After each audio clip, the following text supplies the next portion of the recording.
Okay, folks, as the fallout continues at Blackburn Rovers, and with the expected announcement that Jon Dahl Tomassons will no longer be the head coach of Blackburn Rovers, our eyes, of course, will be looking to the managerial bargain bucket. That's right, as we look for a replacement to come in to take over the reins. Now, of course, usually, or typically, or historically, when things like this happen, you get a little bit excited. You get your candy box out, you pick, or your Quality Street box, and you go for the ones that you really like, the Stevie Coopers, the Graham Potters of the world. But guess what? We don't live in that dreamland anymore, in the promised land that, of course, offers a limitless option. We, of course, are in the championship. We're struggling, and of course, the big thing, the big picture is we've got these ridiculous owners that don't give two shits about the club, and then we have the madness, the circus that is a hierarchical structure of the administrative side of the team, the Waggot, who just continues to leech a living at Ewood Park. So who, in their right mind, will come in here to take over the reins of this club? Now let's not kid ourselves here. I know you can get sucked into the vortex of the toxic environment that is the Blackburn Rovers fan base on social media, and of course the forums and everything like that. There is some real humongous toxicity in our fan base right now, and that all stems from the ownership. I believe. I think if we had new owners, I'm not saying back in the promised land, but new owners that cared about the club, that wanted to for the benefit of the club and the community, try to fix the problems. I think that the fan base can all start to unite, but that is a big marathon of a task. That's not something that's going to be fixed, especially overnight at Ewood Park. And of course, the manager or the head coach, should I say, is not going to change that. All they can do is change what's going on the pitch. Now, segue away from the head coach for the time being. Over the course of this week, there was a meeting to discuss the community that is Blackburn Rovers, with players, with fan groups, with staff of within the club, to try and get everybody on the singing off the same hymn sheet.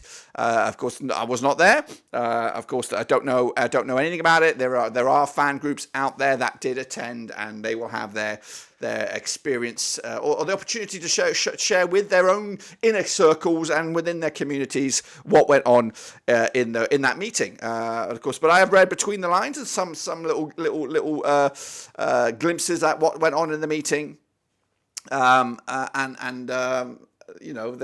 hierarchical structure, the key personnel or the key man in that, Waggot, and of course some of his leecher hangers-oners, or other components of the administrative side may have been in that meeting, and they're trying to see why, and with of course the players' input as well as the fan groups' input, why Rovers fan base is what it is. And of course we were there. Well, I wasn't there. I was watching on Saturday against QPR the boos for the team on the weekend against QPR. Let's not split hairs a little bit. The boos were for the fiasco that has been this past 7 days for Rovers. Turn the clock back to this day last week. Transfer window was shut, in a higher optimism within the fan base that we're going to pick up a major signing in Duncan Maguire, a signing that could change or put a little bit of a different spin, a little bit of a positive feel to Rovers. We're spending a bit of money, or we're trying to secure the services of a striker for actual cash money here after selling one of our own. Those were the high optimism, but of course that ended up in what has been a complete paperwork screw up again. And we've been there, and again, I think the toxicity again stems from the ownership because they don't care. And then you take a look at the administrative side of things, and you get stung with these each and every transfer window by stupid amateur basic shit that should be done, that could be done by any real competent human being.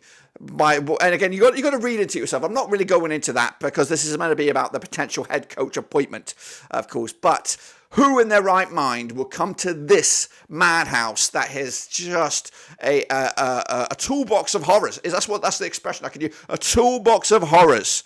Of course, we are a circus right now, but really, when you're on the face of it, we still are a traditional Lancashire, or a traditional member, a traditional football club, a founding member of the Football League, a founding member of the Premier League, of course, a successful club in its entirety.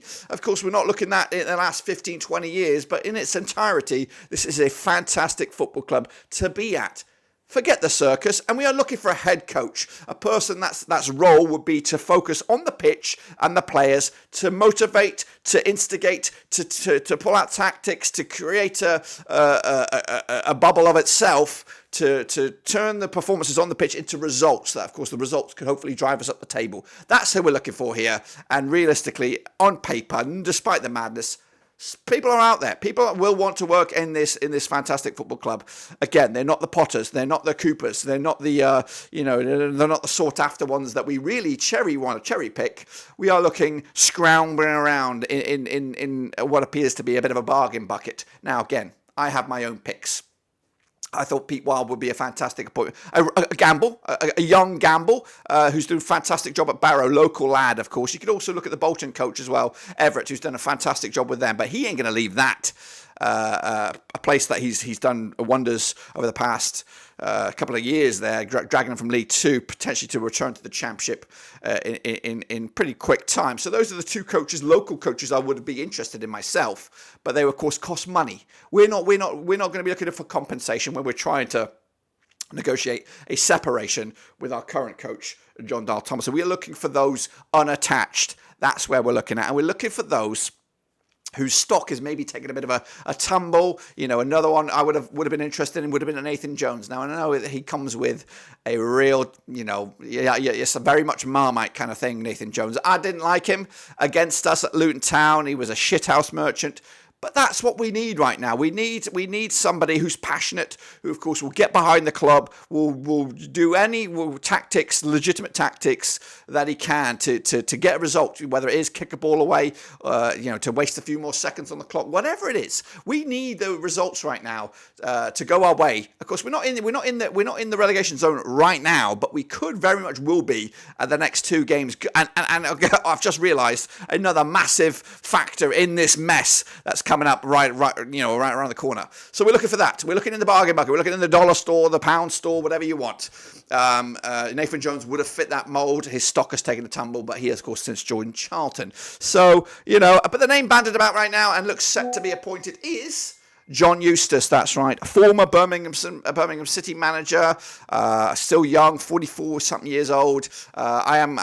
Hopefully, I can bring it up to you right here, right now. There is a tweet out there which not confirms his appointment, but it just indicates that he is highly sought after in the current job markets, and it is coming from Alan Myers. Alan Myers is a local journalist, not necessarily a Rovers journalist, more of an Everton journalist, Everton fan at heart, but he used to work covering Rovers or within Rovers or whatever. Anyway, he's got roots stemming back, and he's got ties to the club and is very passionate about it.